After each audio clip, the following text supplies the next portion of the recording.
ধন্যবাদ। আজকে আমাদের সনাতন ধর্মাবলম্বী ভাই বোনদের সঙ্গে বিনিময় সভা।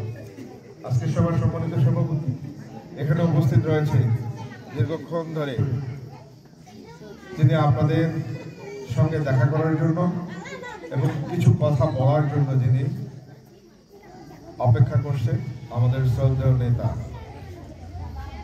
জনাব তাজুলুল ইসলাম। এখানে উপস্থিত রয়েছেন আমাদের বিএনপির উপজেলা এবং এই বুড়াবুড়ি ইউনিয়ন সহ অন্যান্য থেকে আগত সম্মানিত নেতৃবৃন্দ এবং যাদের জন্য আজকে এই অনুষ্ঠান, আমাদের প্রিয় সনাতন ধর্মের ভাই এবং বোনেরা, মুসলিম ভাইদের জন্য সালাম, আসসালামু আলাইকুম। হিন্দু ভাইদের জন্য আদাব। আজকে আমরা এখানে এসেছি বিশেষ একটি কারণে। আমরা যে এখানে এই প্রথম আসলাম তা কিন্তু নয়, আমরা কিন্তু এর আগেও এসেছি। আর আজকে এসেছি আরেকটি বিশেষ কারণে, সেটা হচ্ছে আপনারা জানেন যে আগামী ফেব্রুয়ারি মাসে দেশে একটি সুষ্ঠু, শান্তিপূর্ণ, গ্রহণযোগ্য একটি নির্বাচন অনুষ্ঠিত হবে।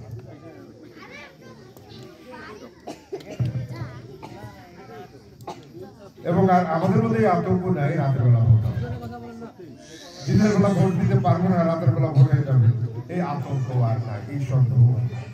কারণ আমরা যে কারণে যুদ্ধ করেছি, লড়াই করেছি, ফাইট করেছি একটা সরকারের বিরুদ্ধে 17 বছর, আমাদের একটাই কথা ছিল, যার ভোট সে দিবে, এই অধিকারটুকু শুধু ফিরিয়ে আনার।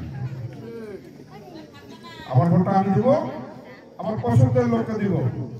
আমি দেশের মালিক, আমি যখন ভোট দেই এটা আমার অধিকার, এই দেশ আমার, আমি কাকে বসাবো আমার দেশ পরিচালনার জন্য সেই সিদ্ধান্ত আমার। আমরা শুধু এই মালিকানাটা আপনাদের হাতে ফিরে দেওয়ার জন্য দীর্ঘদিন আন্দোলন করেছি, আন্দোলন সফল হয়েছে।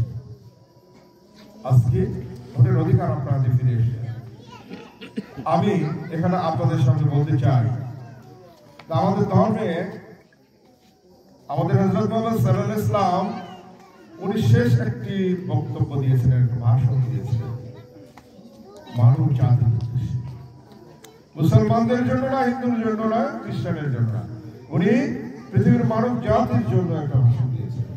সেখানে কিন্তু একটা কথা বলছিলেন যে ধর্ম নিয়ে বেশি বাড়াবাড়ি করা যাবে। তাহলে উনি এই কথা বলেছেন নিশ্চয়ই কোনো কারণ ছাড়া, কোনো উদ্দেশ্য ছাড়াই। উনি এর অনেক বড় গুরুত্ব আছে, সেই জন্য বলেছেন। আজকে যদি বলি যে আমাদের জন্ম এবং মৃত্যু এটা কি সৃষ্টিকর্তার হাত না কারো হাত আছে? আমরা কার হাত বিশ্বাস করি? সৃষ্টিকর্তা ছাড়া আরো কারো হাত আছে? আজকে এখানে আমরা আছি, এখান থেকে কেউ বাসায় বসতে পারবে এরকম গ্যারান্টি আমাদের কারো আছে না? একমাত্র সৃষ্টিকর্তা জানে। আর জন্মের বিষয়টা সৃষ্টিকর্তা জানে। আমাকে ছেলে হিসেবে জন্ম দিবেন না মেয়ে হিসেবে জন্ম দিবেন, আমাকে হিন্দুর ঘরে দিবেন না খ্রিস্টানের ঘরে দিবেন না কি মুসলমানের ঘরে দিবেন, এটা নির্ধারণ আমার সৃষ্টিকর্তা।